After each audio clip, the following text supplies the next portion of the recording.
이것이 복음이다. 보라 그래도 하나님의 평안이다.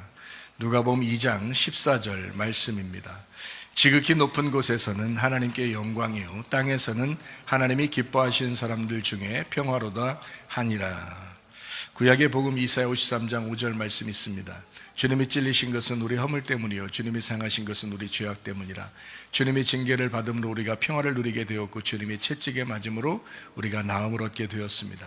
고린도서 6장 2절 말씀입니다. 보라 지금이라. 은혜 받는 것도 구원받는 것도 지금입니다. 주님의 영광 그리고 주님의 평화가 사실은 지금이죠. 지금 이루어져야 되죠. 그러니까 하나님의 나라가 하늘에서 이룬 것처럼 이 땅에서도 이루어져야 된다, 이렇게 말씀을 하고 있습니다. 진리를 알지니 진리가 너희를 자유케 하리라 했습니다. 종의 멍에를 더 이상 매지 말고 자유해야 된다라고 하는 것은 죄의 멍에에서 우리가 벗어나야 된다, 해방돼야 된다, 이런 얘기고요. 서로 연합해야 된다라는 그런 이야기입니다. 그리스도 예수와 연합하는 사람, 이런 사람이 서로 사랑하게 되어 있죠. 누가복음 2장 14절 말씀에 보면 하나님께는 영광이요 땅에서는 평화로다, 이렇게 이야기했습니다. 영광과 평화에 대한 이야기입니다. 하나님과 하나됨 그리고 교회와의 하나됨, 이것이 평안입니다. 그것이 행복합니다, 이런 얘기죠. 독생자라는 게 뭐라고요? 모노게네스, 모노게노스, 모노겐나오, 모노스 게노마이, 이런 거죠. 하나를 만드는 자. 그래서 그분이 우리에게 오셔서 하나를 만들려고 했다, 이렇게 말씀을 합니다. 또 강도 만난 사람이 어떻게 얼만큼 죽었다고요? 반이 죽었다, 이렇게 했습니다. 주님은 우리 반쪽을 찾으러 왔다, 이런 얘기죠. 우리도 죽는 우리는 나의 반쪽 대신 예수님을 찾아서 하나가 되어야 되는 거고요. 우리가 죽지 않으려니까 계속 죽어야 된다, 이렇게 해서. 그래서 예수님이 오시기 전에, 선한 사마리아인이 오시기 전에 강도를 먼저 만나죠. 그러니까 요한복음 10장에서는 악한 목자, 선한 목자가 있잖아요. 그래서 악한 목자가 먼저 옵니다. 그리고 이제 선한 목자가 온다, 이렇게 되죠. 똑같아요. 누가복음 10장에도 강도 만난 사람이, 강도가 먼저 오죠. 그 다음에 이제 선한 사마리아인이 오는 것입니다. 그러니까 그 강도가 이렇게 어떤 이상한 강도가 아니고 율법을 의미합니다. 율법이 먼저 오는 거고요. 그 다음에 선한 사마리아인, 우리를 그럼에도 불구하고 율법에 얻어맞아 죽은 우리를 은혜로 구원하시는, 그 복음으로 구원하시는 선한 사마리아인이 오신다, 이렇게 말씀을 하는 것입니다. 잠언 3장 7절 말씀에 스스로 지혜롭게 여기지 마라, 여호와를 경외하며 악을 떠나라 라고 했습니다. 겸손하라는 그런 말씀입니다. 고린도 전서 10장 12절 말씀에 보면 선줄로 생각하는 자는 넘어질까 조심하라. 계속 앞으로 전진해야 된다. 그래서 제가 여러분에게 이야기하는 것은 우리 나라뿐만이 아니라 가정에서도 또 교회에서도 마찬가지예요. 우리는 사실 보수이면서 진보다, 이렇게 이야기할 수 있죠. 그러니까 사람들이 이제 잘 모르는 사람들은 어떻게 하냐면 우파야 좌파야 이렇게 얘기하잖아요. 그러니까 우파 좌파 이런 거는 비판하고 판단하는 거예요. 탁탁 이렇게 나누는 거잖아요. 근데 그렇게 하지 말고 사실은 보수야 진보야 라고 하는 것은 함께 나가는 것이거든요. 그러니까 보수가 거룩함이라면 진보는 사랑입니다. 그러니까 거룩함이 없이 사랑하면 어떻게 해요? 방종이 되는 거죠. 그런데 거룩함 안에서 사랑한다, 이렇게 됩니다. 그러면 이제 질서가 잡히는 거죠. 그래서 질서를 잡는 것이 보수고요. 그 다음에 그 안에서 사랑하는 것이 이제 진보라고 하는 것입니다. 그러니까 보수와 진보는 같이 나가야 되는 거고요. 우파 좌파가 아닙니다. 그런 얘기가 아니에요.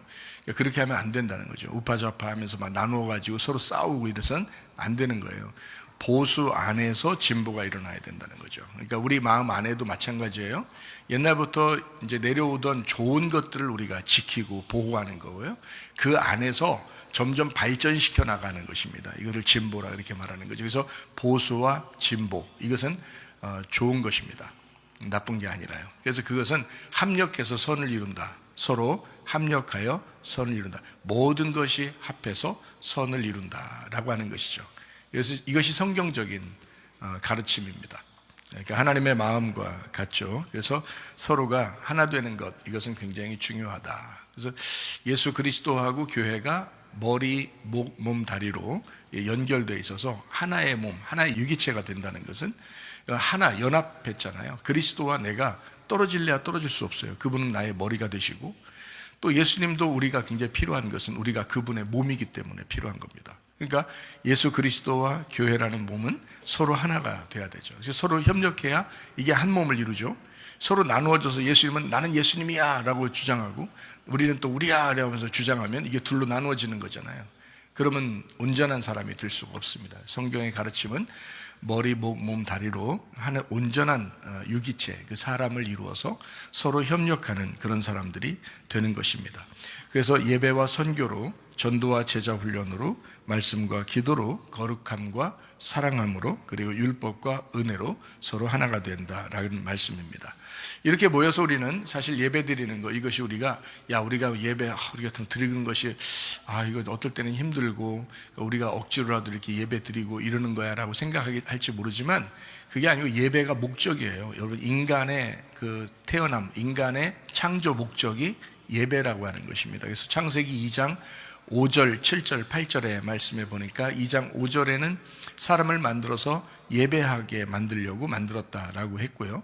그 다음에 7절, 8절의 말씀에 보니까 생기를 그 구에 불어넣었다라고 해서 생명이 되게 했죠. 그리고 에덴 동산을 두어서 그곳에서 예배하게 했다라고 하는 것이 하나님의 그 처음 창조의 목적이었습니다. 그러니까 예배가 중요했던 거죠. 인간의 그 삶은 예배에 있었습니다. 여러분이 예배 드리는 것이 여러분의 생활하다가 한번 예배 드리는 것으로 생각할지 모르지만, 하나님의 목적은 인간의 창조 목적이 예배였기 때문에 너희가 태어나서 살아가는 모든 게 다 예배야라고 하는 거죠. 그래서 삶의 예배, 예배의 삶, 이렇게 되는 것입니다. 우리의 살아있는 예배죠. 살아가는 예배, 요거를 진정한 예배라고 할 수 있습니다. 그러려고 하다 보니까 예배라고 하는 것을 생각하면 첫 번째 떠올라야 되는 단어가 평안입니다. 평안하지 않으면 어떻게 해요?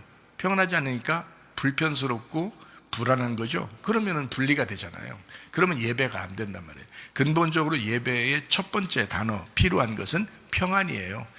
하나됨이거든요. 그렇게 돼야 예배가 성립된단 말입니다. 그래서 시편 122편 6절의 말씀에 예루살렘을 위하여 평안을 구하라. 예루살렘을 사랑하는 자는 형통한다 라고 되어 있습니다. 대한민국도 마찬가지라겠죠. 우리의 마음도 마찬가지입니다. 우리 가정도 마찬가지입니다. 우리의 교회도 마찬가지입니다. 평안을 구하라. 그래서 평안이라는 이 단어가 샬롬이라는 단어라겠어요. 이 샬롬이라는 단어는 완전하다라는 단어도 되지만, 샬람이라고 완전하다 이런 단어도 되지만, 안전하다, 평안하다, 안녕을 구한다 이런 의미예요. 그리고 서로 하나가 되고 행복하다, 건강하다 이런 의미거든요. 요한복음 20장의 19절부터 21절까지에 예수님께서 이제 부활하십니다. 부활하시고 난 다음에 제자들에게 와서 평강이 있을지어다 라고 했습니다. 주님이 이제 제자들에게 자기를 보여주시고, 그 다음에 이제 21절에 뭐라고 그러냐면 평강이 너희에게 있을지어다 라고 이렇게 이야기합니다.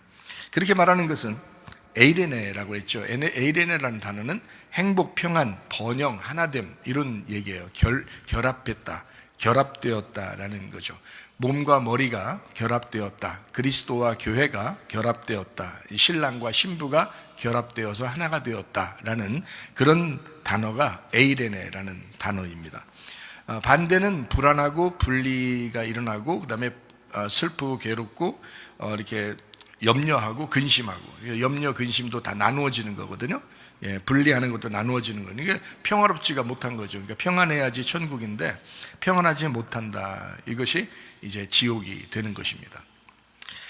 그래서 평안, 이것은 연합, 그리고 결합, 그리고 평안하다, 안전하다, 건강하다, 번영을 한다, 안녕하다, 행복하다, 이런 얘기를 평안하다 이렇게 말해요. 그러니까 우리가 교회 다니면서 사실은 가장 구해야 될 게 뭐예요? 평안입니다. 예수님께서 우리에게 이 땅에 있는 인간들에게 가장 주고 싶어 하는 게 뭘까요? 평안입니다. 그러니까 그거예요. 그게 이제 단순히 그냥 평안해라 이런 말이 아니잖아요. 평안이라는 그 단어 자체에는 건강과 안전이 있고, 안녕이 있고, 번영함이 있고, 풍요로움이 있고, 그리고 결합하는 것이 있고 서로 연합해서 하나 되는 것이 되어 있는 것, 이거를 평안이라고 이렇게 이야기합니다. 자, 역대상 22장 8절부터 10절까지 말씀해 보니까 이렇게 말하죠. 다윗이 피를 많이 흘렸다. 그러니까 전쟁을 많이 했기 때문에 피를 많이 흘렸다. 그래서 성전을 건축하지 못한다라고 되어 있고요. 아들이라는 솔로몬이 있는데 그 솔로몬은 온순하고, 그리고 이 솔로몬의 그 생전에 평안함을 주겠다라고 이렇게 해요. 그리고 이제 그 솔로몬이 성전을 건축하게 된다라고 말합니다. 그리고 이제 아버지와 아들의 관계로서 영원할 것이다. 이제 이런 이야기를 하죠. 이것이 이제 부활하신 예수님을 설명하는 내용이에요. 솔로몬이. 그래서 주님의 이름을 위하여, 그 솔로몬의 이름을 위하여 성전을 건축할 것이다 라고 이야기하죠. 솔로몬의 이름이 뭐예요? 샬롬이잖아요. 샬롬, 솔로몬 이런 말입니다. 그래서 아버지와 아들의 그 관계가 확실하게 계속된다라는 그런 이야기거든요.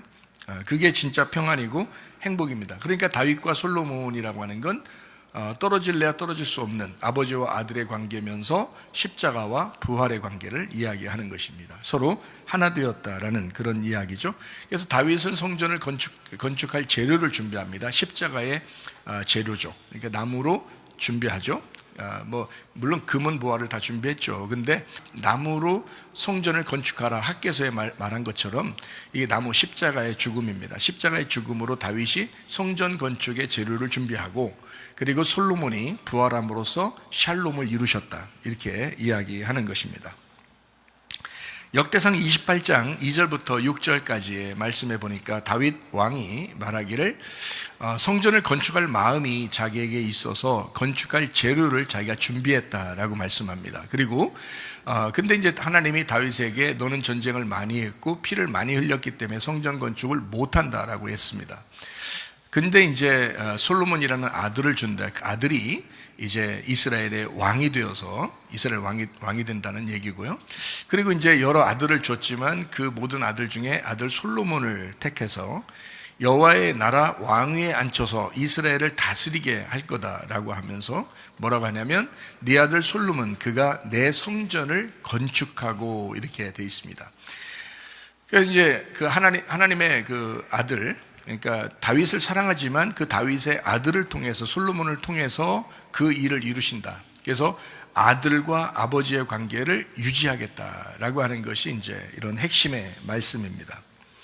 그러니까 예수님이 모든 것을 다 완성했죠. 그러니까 구약에서는 다윗과 솔로몬을 통해서 십자가의 재료와 성전을 건축하는 것이 이제 다윗과 솔로몬을 통해서 완성이 됐다면, 예수님을 통해서 예수님 홀로 십자가를 지시고 그리고 부활함으로써 교회가 세워지는 거죠.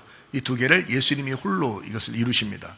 그러니까 예수님이 이제 어떤 분이시냐? 샬롬, 솔로몬 되신다는 얘기죠. 그래서 교회를 건축하시는, 어디에다 건축해요? 우리의 마음 안에 주님의 성전을 건축하셨다, 이제 이렇게 보는 것입니다. 요한복음 20장 19절부터 21절까지 말씀을 다시 한번 보면요, 안식 후 첫날에 이제 제자들에게 예수님께서 나타나서 평강이 있을지어다라고 말하고, 제자들이 이제 주님을 보면서 기뻐하고요. 그리고 너희에게 평강이 있을지어다라고 말씀을 했습니다. 부활 예수입니다. 예수님이 부활하시면 교회가 건축되고 서로 평강하게 될 것이다. 평강, 이것은 연합한다, 서로 하나가 된다는 말이잖아요. 서로 하나 된다, 서로 연합할 거야, 서로 결합하게 만들 거야. 다시 말하면 새 계명, 서로 사랑하게 만들 거야, 이제 이런 말씀이거든요. 그러니까 교회에 오면 그런 사람들이 다 되셔야 합니다. 서로 사랑하고 서로 연합하고, 다른 데서는 뭐 우리가 못했을지 몰라도 교회에 와서는 그런 마음들이 우리가 서로 있어야 되는 것입니다. 요한복음 19장 30절 말씀에 다 이루었다라고 했습니다. 예수님께서 다 이루었다고 했으니까 우리가 그 완성되신 예수님, 그 샬롬 되시는 그 예수님 안에서 평안해야 된다. 그러니까 평안이라는 예수님, 우리 예수님 벗어내버리고 평안할 수는 없는 거죠. 마태복음 1장 21절 봅니다. 예수님이 이름이 뭐냐면 아들의 이름을 예수님이라고 했다, 이렇게 했습니다. 죄에서 구원하기 때문이다라고 했고요. 그게 뭐냐면 예수거든요. 예가 여호와고요, 수가 구원입니다. 그래서 예수, 여호와가 구원하신다라는 이름이 예수라는 이름입니다. 그 예수님의 이름을 가지고 계신 분이 바로 여호와 예수님이죠. 그분이 임마누엘 하신다라고 했습니다. 23절, 마태복음 1장 23절에 보니까 처녀가 잉태하여 아들을 낳는데 임마누엘이라 이렇게 말합니다. 하나님이 우리와 함께 하신다라고 했습니다. 원래 하나님이 우리하고 함께 하실 수가 없죠. 우리가 죄인이니까. 그런데 하나님이 우리와 함께 하시겠다. 자, 너 일이 안 풀릴 거야? 너가 아주 슬플 거야? 괴로울 거야? 아플 거야? 너 안 좋은 일들도 있을 거야? 그렇지만 내가 너와 함께 하겠다. 하나님이 우리와 함께 하겠다. 임마누엘 하겠다라는 그런 말씀을 우리에게 해주고 있습니다. 그것만큼 우리에게 사실 좋은 말이 어디 있어요? 하나님이 우리와 함께 하시겠다. 여호와가 구원이시다. 여호와가 치료자시다. 여호와가 회복자시다. 주님이 우리에게 평안이 되신다. 안전이 되신다. 안녕이 되신다. 건강이 되신다. 그 주님께서 우리와 함께 하신다. 자, 어떻게 우리가 그걸 알 수 있다고요? 임마누엘 하시면, 자, 성령님이 우리 안에 들어오시면 임마누엘이죠. 하나님이 우리와 함께 하시는 거잖아요. 그걸 통해서 완성이 되는 거죠. 그래서 교회 생활을 통해 공동체를 배우고 하나님과 우리가 하나 됐다고 하는 사실을 이제 배워나가는 것입니다. 그래서 하나님과 우리를 자꾸 알아나가는 거죠. 예배를 통해서, 말씀을 통해서 영과 진리의 예배를 드리는 것입니다. 이것이 하나님이 찾으시는 예배다라고 말씀을 하는 거죠. 누가복음 2장 14절 말씀이요, 하늘에는 영광, 땅에는 평화라고 했습니다. 영광이라는 것이 무거운 짐이라고 그랬죠. 무거운 짐. 다시 말하면 하늘에서 하나님의 계획이 뭐예요? 십자가의 죽음으로 내가 저들을 구원해야 되겠다라고 하는 그 무거운 짐을 지고 오셨어요. 그래서 안식일 날 너희들은 쉬어라. 내가 그날 일할 테니까. 그래서 안식일 날 병든 자를 고치고, 안식일 날 사람들을 이렇게 수고하고 무거운 짐을 진 사람들을 구원하고 하는 것입니다. 왜냐하면 안식일 날 자기의 노력, 자기의 수고를 통해서, 그 무거운 짐을 통해서 다른 사람들이 쉬게 하려고, 그게 안식일의 주인 되신 예수님이다 하는 것입니다. 그래서 주님은 안식일 날 수고하시고 다 이루시고 우리를 이제 평안하게 만들어요. 그래서 이 땅에는 평화 이렇게 만들죠. 땅에는 구원, 땅에는 회복, 땅에는 쉼, 땅에는 안식, 땅에는 치료가 있다. 이렇게 말씀을 하는 것입니다. 자, 하나님께서 무거운 짐을 지시고 이 땅에 십자가를 지실 테니, 그러니 너희들은 서로 연합하고 서로 사랑하고 결합하고 서로 하나가 되어라. 이제 그런 말씀이죠. 그게 교회잖아요. 그게 가정이고요. 그러니까 여러분, 교회가 회복돼야 되고요, 늘. 그리고 가정도 늘 회복돼야 됩니다. 대한민국은 이제 교회보다 가정보다 더 큰 하나의 단위의 가정이잖아요. 이 한민족이 서로 하나 되고 연합하는 것이 하나님의 뜻입니다. 자, 하늘에서는 하나님의 그 사랑이 있습니다. 하늘에는 영광이요라고 했습니다. 하나님의 그 사랑이요, 하나님의 짐이요, 하나님의 영광이요, 하나님의 그 찬양이요, 하나님의 부모 책임이요, 하나님의 십자가 지심이요, 하나님의 거룩함이다, 이런 말이고요. 이 땅의 평화, 땅에는 평화로다 하는 것은 땅에는 부활이요, 땅에는 안식이요, 땅에는 구원이요, 회복이요, 땅에는 치료요, 땅에는 하나됨이요, 땅에는 서로 사랑이다, 이렇게 말씀하는 겁니다. 그래서 하나님께는 영광, 땅에는 평화, 이렇게 하는 것은 하나는 거룩, 하나는 사랑, 이렇게 되는 거예요. 하나님의 그 두 가지 특징, 하나님의 두 가지 성품이 뭐냐면, 두 가지 특징, 큰 특징이 뭐냐면 거룩함과 사랑함입니다. 거룩함이 없이 그냥 사랑하면 방종이 되는 거고요, 거룩함이 있이 사랑해야 되는 거죠. 가정에 먼저 와야 되는 것은, 교회에서 먼저 필요한 것은 거룩입니다. 그러니까 교회나 나라나 또 가정이나 먼저 필요한 것은 거룩함이에요. 그래서 거룩함이 먼저고요, 그게 질서고 울타리입니다. 그리고 그 안에서 사랑하라는 거거든요. 가정 안에서, 교회 안에서, 대한민국 안에서 사랑해야 된다라고 하는 것은 그 울타리라는 질서 안에서, 거룩함이라는 질서 안에서 사랑해야 된다. 거룩함을 벗어버리고 음란하고 뭐 이런데 우리 사랑하자, 뭐 동물들도 사랑하는데요, 뭘? 음란한 사람들도 뭐 사랑한다고 하는데요, 뭘? 그런 사랑이 아니잖아요. 하나님은 거룩함이라는 질서, 그 울타리를 정해놓고 그 안에서 사랑하라고 얘기하잖아요. 마찬가지예요. 하나님께는 영광인데 너희는 평안해야 돼, 이렇게 말씀하는 겁니다. 하나님은 거룩한 짐을 질 테니까 너희들은 사랑하거라, 이런 말씀입니다. 아주 중요한 말씀이거든요. 성경의 핵심과도 같은 그런 말씀입니다.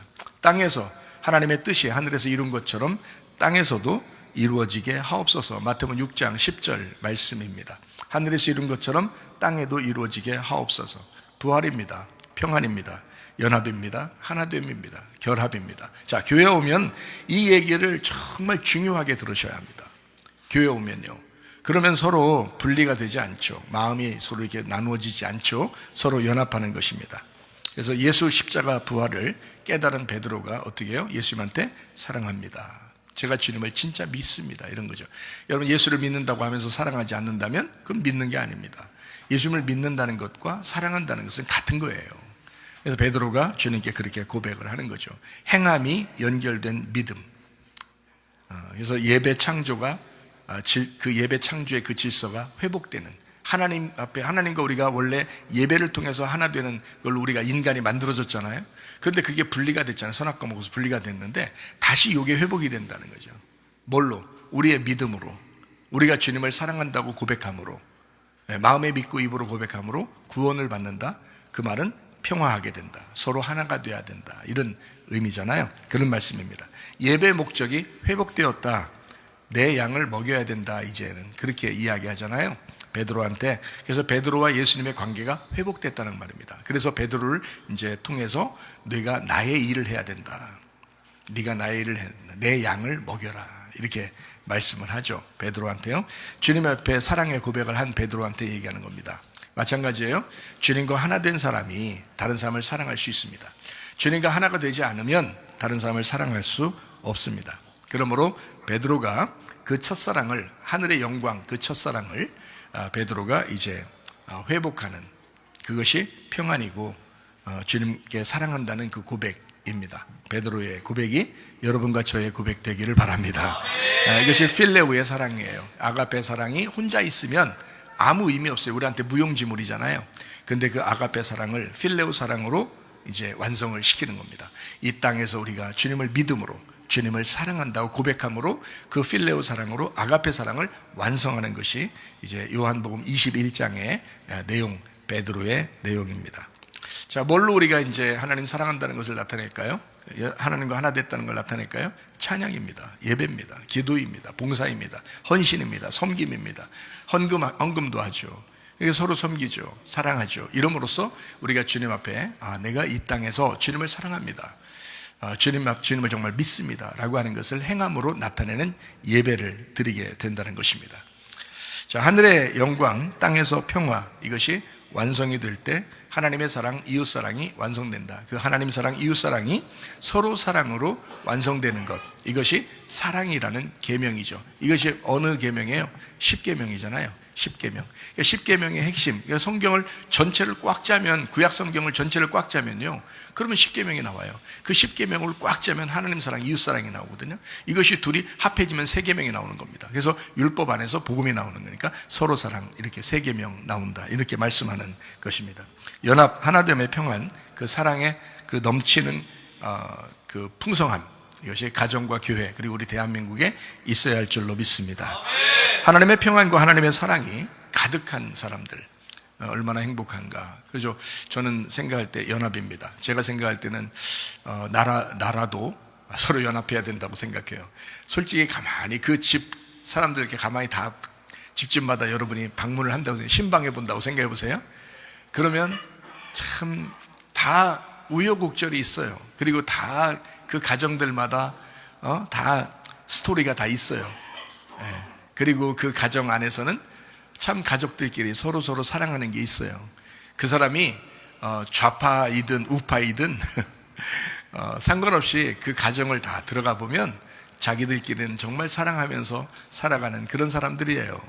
그러니까 하나님이 보실 때는 십자가 못 박혀 돌아가시면서 다 사랑했잖아요. 사실은 다 구원했잖아요.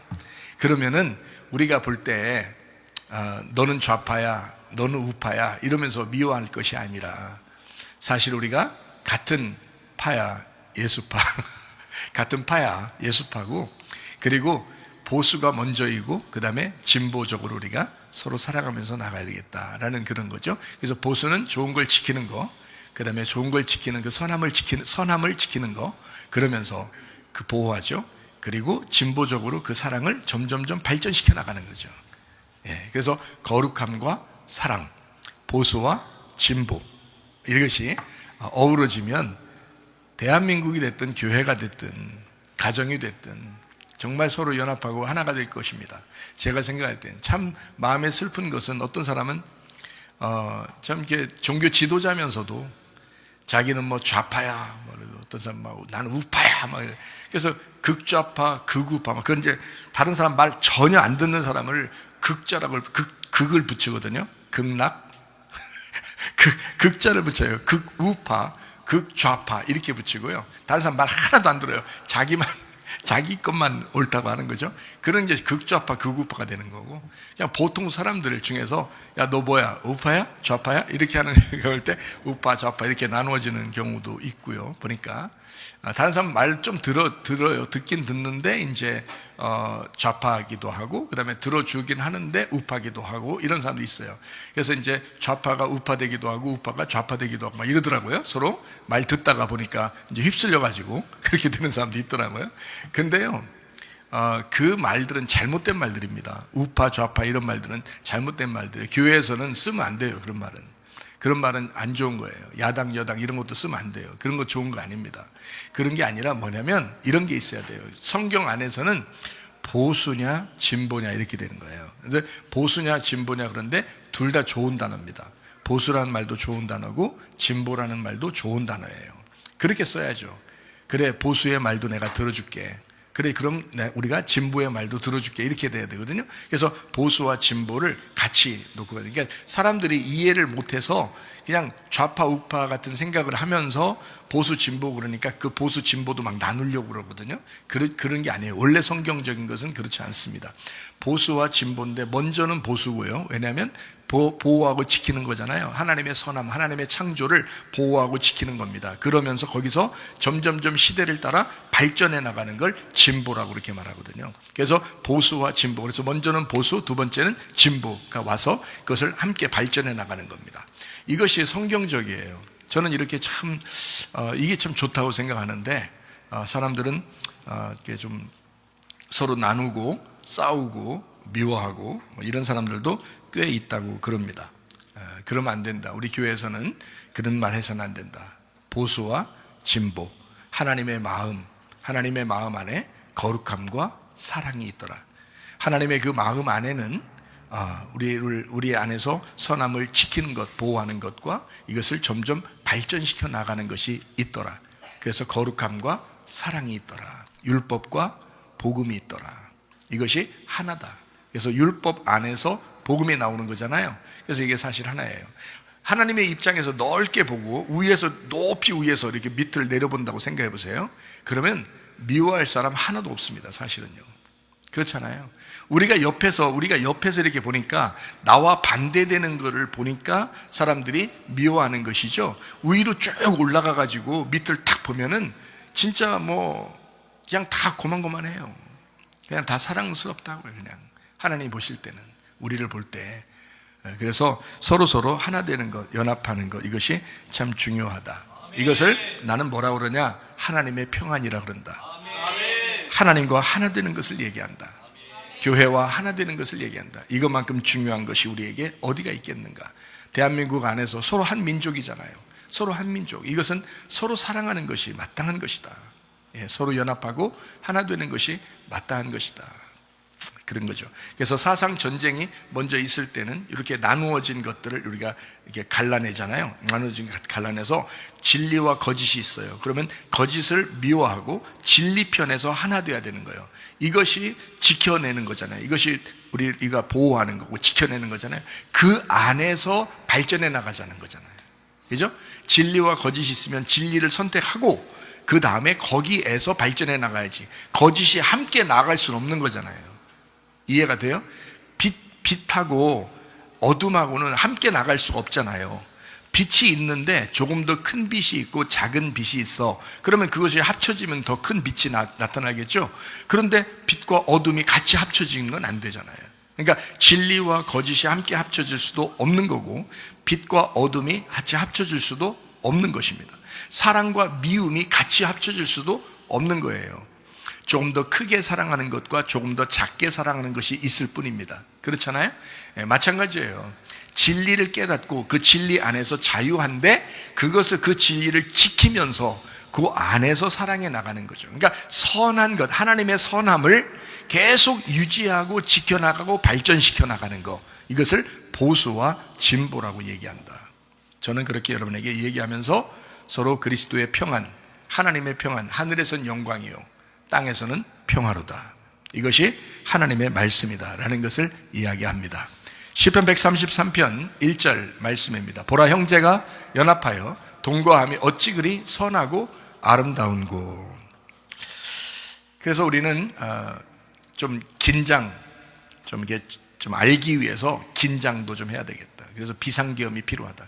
우리 자신의 몸에 좀 비상계엄이 필요하다. 우리 자신의 그 사상과 정신에 비상계엄이 필요하다.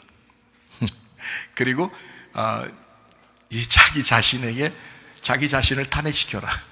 다른 사람 탄핵하지 말고 자기 자신을 좀 탄핵시켜라. 우리를 탄핵시키고 예수 그리스도를 왕으로 받아들이라. 예수 그리스도가 왕이 되도록 나라는 왕을 탄핵시켜라.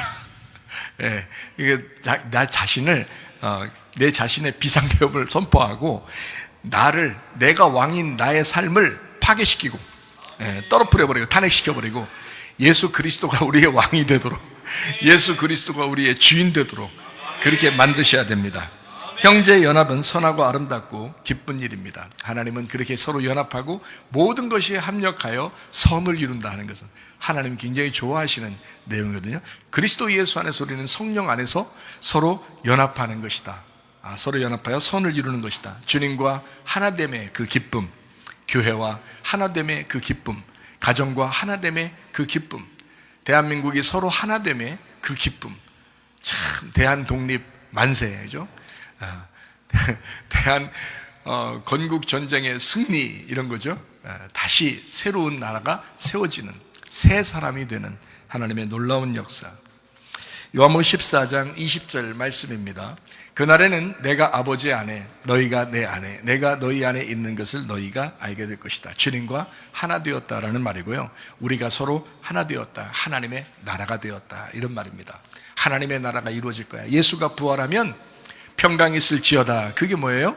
하나님의 나라를 이루자. 우리 서로 연합하고 하나 돼서 하나님 나라를 이루자 하는 것이거든요. 그게 주님 안에서 서로 하나 됐다. 이게 천국이에요. 이게 하나님의 나라라고요. 하나님의 나라, 하나님의 나라는 우리의 삶입니다. 우리의 삶, 예배의 삶이죠. 삶의 예배입니다. 이것이 천국이에요. 그게 하나님의 나라입니다. 하나님이 우리 안에 계시고 우리도 주님 안에 있는 거, 이것이 하나님의 나라잖아요. 그게 완성이라 이 말입니다. 그러니까 여러분과 저는 주님과 하나 된 삶, 그러니까 삶 자체가 언약이고 그 삶 자체가 그게 십계명이죠.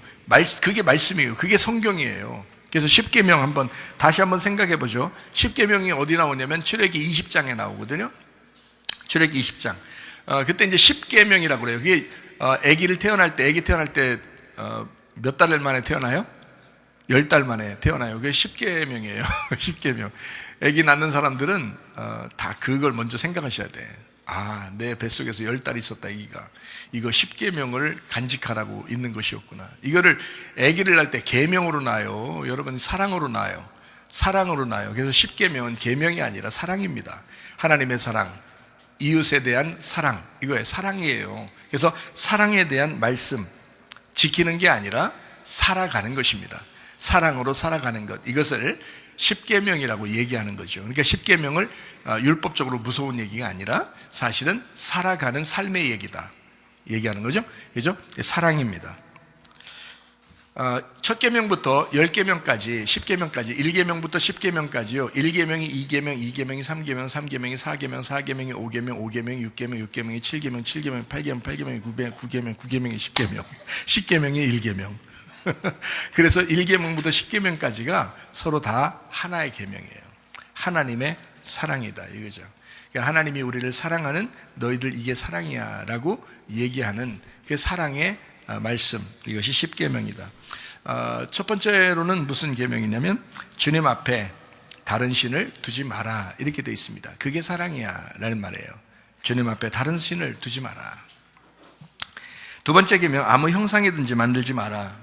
우상숭배하지 마라 이 말이죠. 우상숭배하지 마 이거라 이런 말이고요. 세 번째 계명이 뭐예요? 주님의 이름을 헛되이 부르지 마라. 다시 말하면 주님의 이름을 존중해야 된다. 이제 그런 말씀입니다. 네 번째 계명이 뭐죠? 안식일을 기억하여 거룩하게 지켜라 라고 돼 있죠. 왜냐하면 안식일 이제 그 말은 옛날에는 그러니까 율법적으로는 안식일을 거룩하게 지켰어요. 율법적으로. 그런데 예수님이 뭐라 그래요? 누가복음 6장 5절 말씀에 뭐라 그러죠? 예수님이 인자는 안식일의 주인이다 이렇게 말씀하잖아요. 그러니까 안식의 주인이 예수님이니까 이제는 어떤 말씀이란 얘기예요? 안식일 날은 무슨 날이라는 거예요?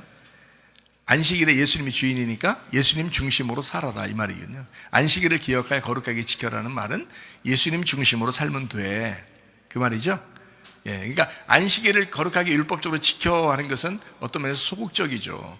너 예수님 안에서 살아야 돼, 예수님 중심으로 살아야 돼, 하나님 중심으로 살아야 돼 라는 건 적극적인 그 안식일 제도의 그 사랑이죠. 주님의 계명입니다.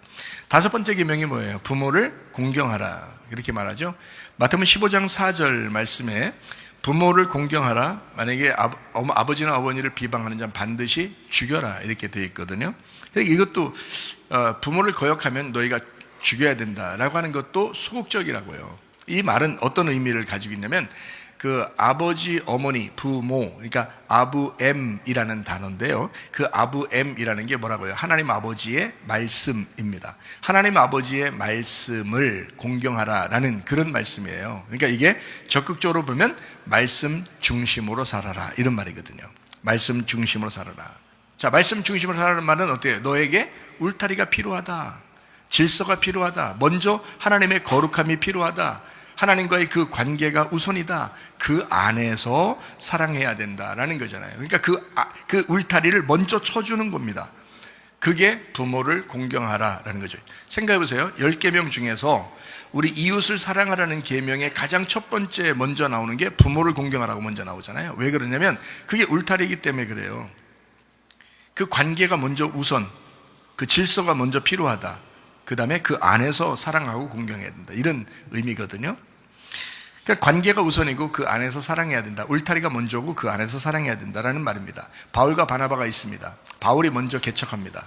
그게 질서예요. 바울이 먼저 세워주면 그러면 바나바 같은 성격을 가진 사람이 가가지고 목양을 하는 겁니다. 사랑하는 거거든요. 그러니까 마가라는 사람이 딱 있는데 바울과 바나바가 있어요. 그러면 마가라는 사람을 어떻게 해요? 무작정 사랑해줘요? 아니에요. 바울 같은 사람이 막 뭐라고 해요. 그리고 막 그냥 이러면 안 된다라고 하면서 막 이렇게 해요. 그게 율법적이거든요. 그렇게 얘기하는데 바나바라는 사람 어떻게 해요? 그 마가라는 사람을 막 사랑해줘요. 그리고 데려다가 이제 양육을 합니다. 그러니까 이게 무슨 말이냐면 바울이 가는 곳마다 개척을 하고 바울이 가는 곳마다 율법을 세웁니다. 그리고 질서를 세워버려요.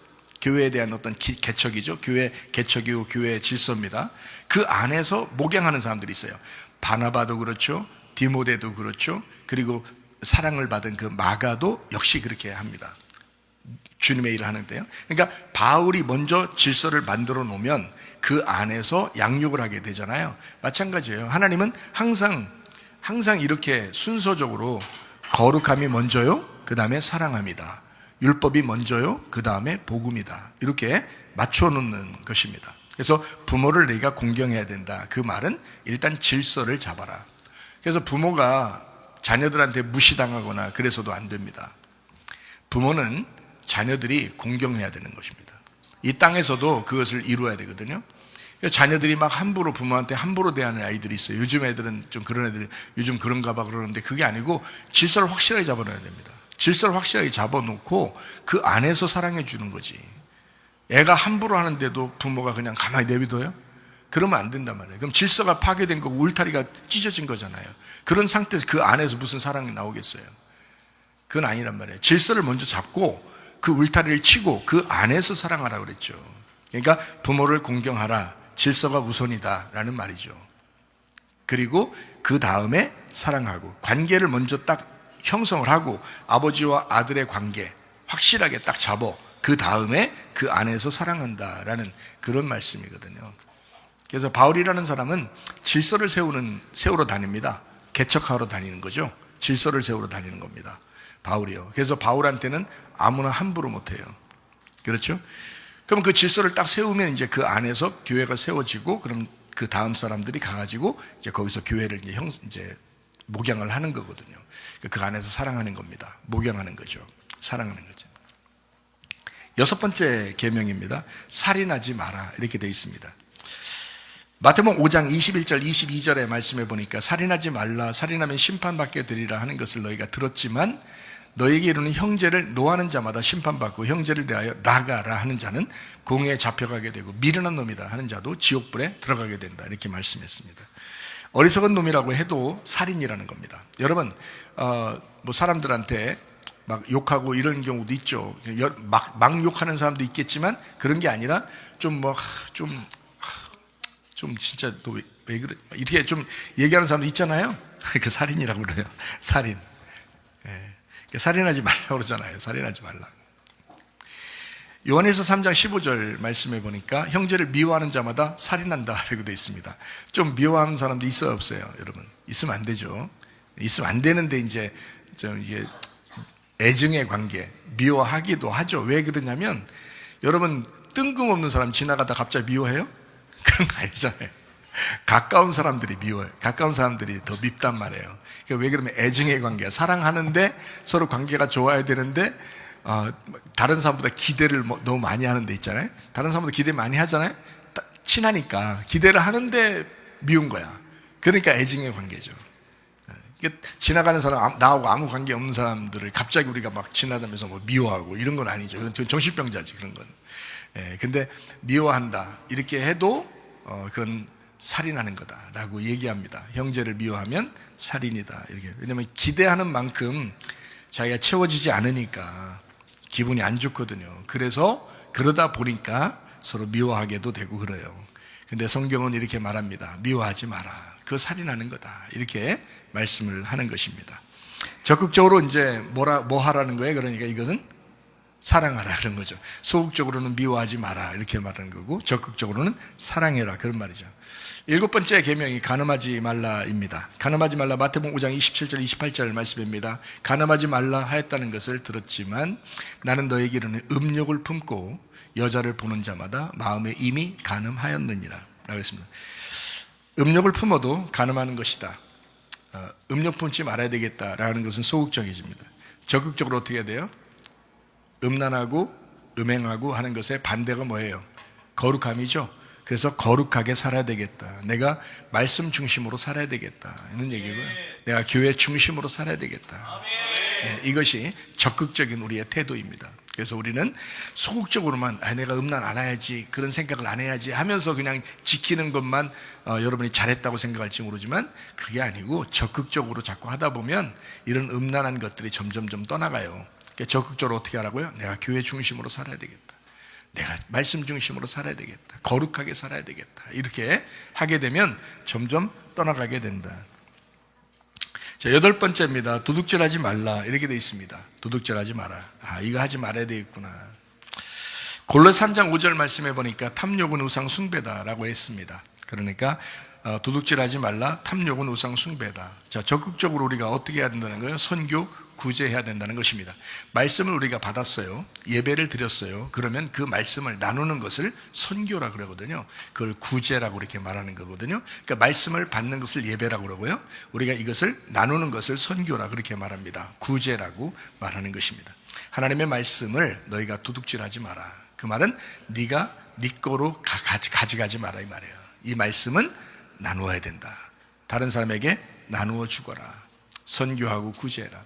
하나님의 말씀이 예수님입니다. 그 예수님이 하늘에 그냥 계시지 않고 이 땅에 내려오셨습니다. 우리에게 선교하려고, 선교사로서 내려오셨어요. 말씀을 전해주려고. 이해가 되시겠어요? 말씀을 전하는 거예요. 열처나 달란트, 양과 염소의 비유에서도 달란트 비유가 있죠. 장사하는 겁니다. 하나님의 말씀을 장사하는 거예요. 선교하는 것입니다. 그 선교, 달란트 장사가 성공하는 사람이 주님의 칭찬을 받았다라고 말씀하는 것입니다. 이것을 그냥 두는 게 아니라 자꾸 장사해야 된다. 너 도둑질하지 마. 그 말은 말씀을 장사해야 돼. 응? 너 선교해야 돼. 너 구제해야 돼. 그런 말씀이에요. 자, 9번째입니다. 거짓 증거하지 말아야 된다라고 했습니다. 요한복음 8장 44절 말씀입니다.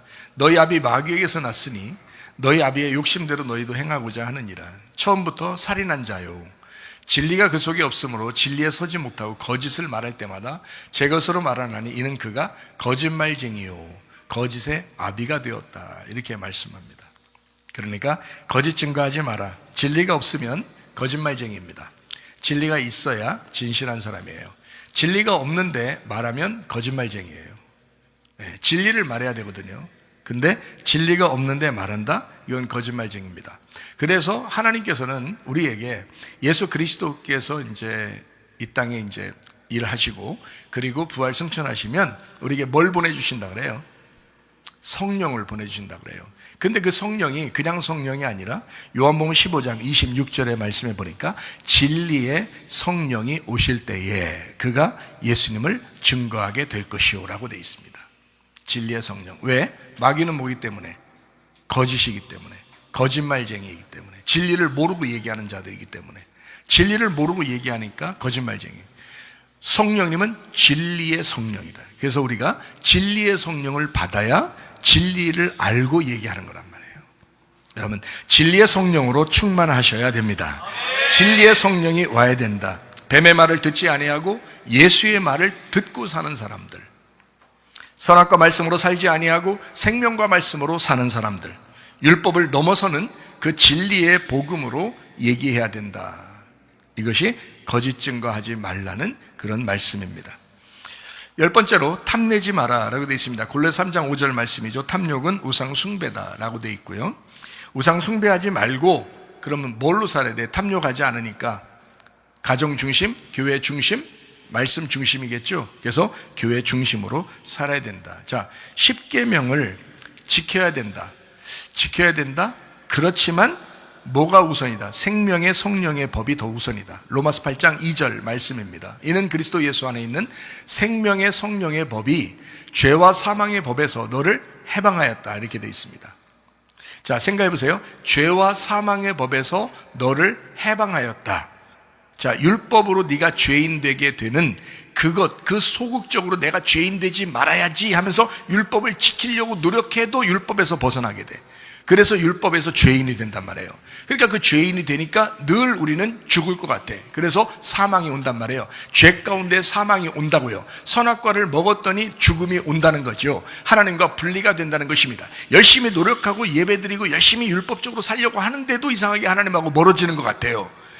마치 종이 주인을 대하는 것 같아요. 그런데 그것이 아니라 생명의 성령의 법이 오시면, 생명의 성령의 법이 오면은 그것을, 그 율법을 뛰어넘은 아들이 된다는 거죠. 노력하고 수고하는 게 아니라 즐거움으로 아버지를 돕는 것이 되는 것이고, 즐거움으로 아버지와 함께 살아가는 예배를 드리는 것이다, 이게. 자, 그러니까 율법이 먼저가 아니고 그 율법을 뛰어넘는 복음이 우선시 되어야 된다. 우리의 삶에서 항상 이것이 중심이 되어야 된다라는 그런 말씀입니다. 자, 우상 숭배하지 마라. 하나님과 비교해서 다른 것을 선택하지 마라 라는 얘기죠. 안식일을 지켜야 된다. 주님을 진심으로 믿는 것이 우선이다 라는 그런 말이죠. 하나님 중심으로 살아라 라는 말씀입니다. 자, 부모를 공경해라 라는 말은 하나님 아버지와 그의 말씀을 공경해라 라는 말이라겠죠. 말씀 중심으로 살아야 된다라는 그런 말씀입니다. 자, 살인하지 마라. 그 말은 뭐라고요? 미워하지 말아야 된다. 적극적으로 뭐라고요? 사랑해야 된다라는 그런 말씀입니다. 자, 간음하지 말라라고 하는 것은 음욕을 품지 말아라라고 하는 건데, 이것이 적극적으로는 거룩하게 살아야 된다. 너 구별되게 살아야 된다. 그리고 말씀 중심으로, 기도 중심으로 살아야 된다. 이게 교회 중심으로 네가 살아가야 된다라는 그런 말씀입니다.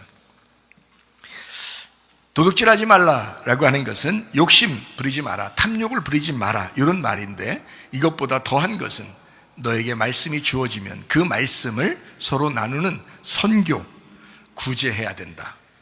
말씀에 대한 선교, 참된 예배를 드려라.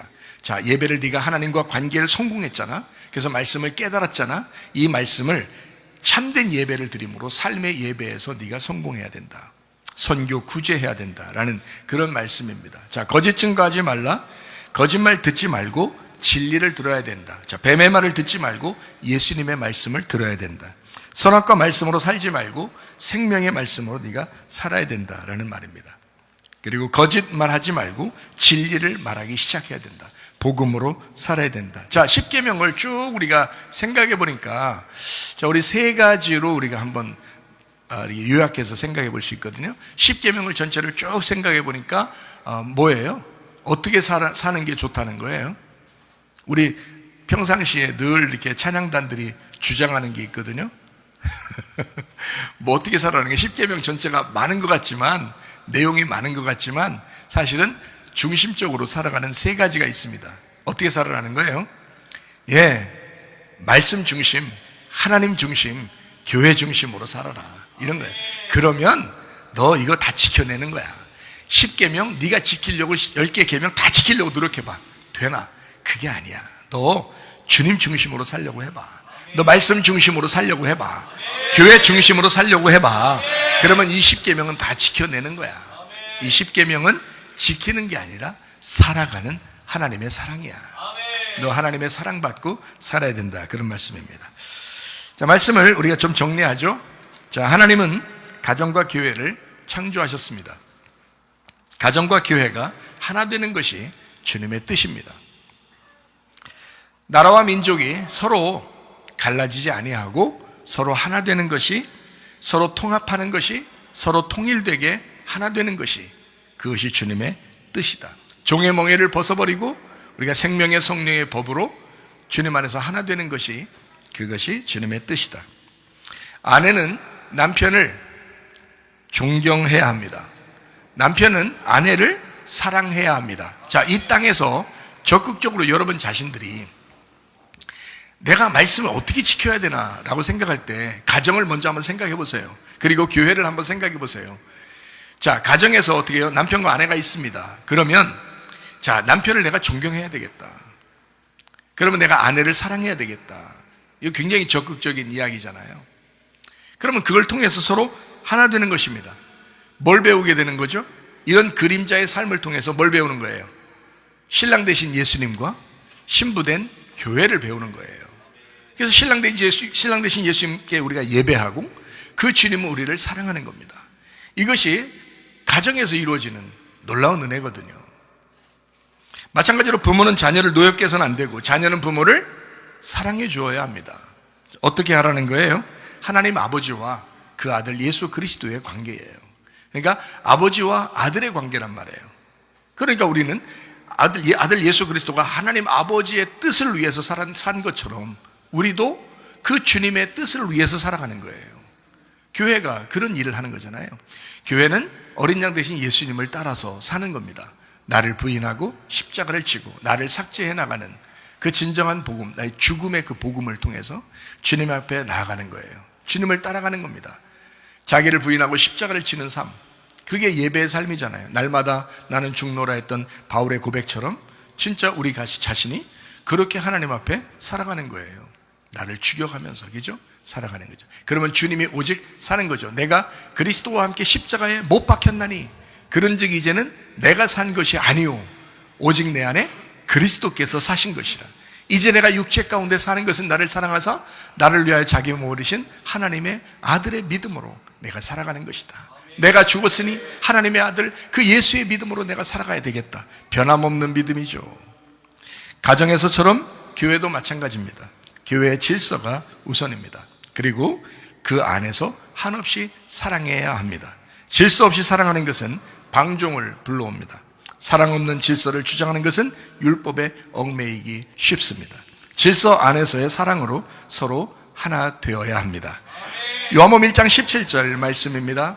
율법은 모세로 말미암아 주어진 것이요 은혜와 진리는 예수 그리스도로 말미암아 온 것이다. 자, 율법이라고 하는 것은 소극적인 면이 있습니다. 그러나 은혜와 진리라는 복음은 적극적인 면이 있습니다. 예수 그리스도를 우리가 믿는 사람들입니다. 그러므로 예수님 안에서 서로 하나 되어야 된다. 십계명을 넘어서서 생명의 성령의 법, 그 안에서 살아가는 자, 가정과 교회에서 천국의 생활을 할 수 있는 사람. 하나님 아버지가 우리의 가족에게, 하나님의 가족들에게 가장 바라시는 것이 무엇일까? 구원과 교회 생활입니다. 결론을 맺죠. 가정이 천국 되기를 축원합니다. 교회가 천국 되기를 축원합니다. 나라와 민족, 이 대한민국이 천국 되기를 축원합니다. 시편 133편 1절 말씀 읽고 마치도록 하겠습니다. 보라, 형제가 연합하여 동거함이 어찌 그리 선하고 아름다운고. 하나님의 평안, 하나님과의 하나됨, 교회 안에서의 하나됨, 가장 중요하고 가장 우리가 추구해야 될 그런 평안입니다. 하나님 아버지 사랑과 은혜를 감사를 드립니다. 그리스도 예수 안에서 하늘에는 영광이요 땅에는 평화가 되게 하옵소서. 진정한 하나됨, 진정으로 건강한, 진정으로 안녕하는 진정한 샬롬, 진정한 완성됨, 이것이 우리 안에 있게 하옵시고, 하나님 우리의 가정과 교회 그리고 대한민국 안에 이런 연합함과 그 결합함, 그 하나됨이 있게 하옵소서. 주의 평안이 넘쳐나기를 원합니다. 예수 그리스도 존귀하신 이름 받들어 기도 올리옵나이다. 아멘. 주님 감사합니다. 우리 하나님 아버지 함께 하시고 사랑하심을 믿습니다. 우리 한 목소리로 기도하겠습니다. 여전히 우리 대한민국 안에서는 양 진영이 나누어서 서로 마음을 달리하고 있습니다. 어느 가정은 가정 안에서 또 마음이 갈라져서 마음이 나뉘는 가정도 있습니다. 어떤 교회는 또 그 교회 안에서 마음이 나누어진 사람들도 있습니다. 그러나 하나님, 우리가 그리스도 예수의 평안을 배웠습니다. 하나님께는 영광이요 땅에는 평안입니다. 하나님, 우리가 그리스도 예수 안에서 서로 연합하고 결합하고 평안하고 하나 되게 해달라고 우리 두 손 높이 들고 기도하겠습니다. 우리 하나님 아버지와 인도하시고 사랑하심을 감사합니다. 아버지의 뜻대로 하시옵소서. 하나님, 우리가 서로 연합하고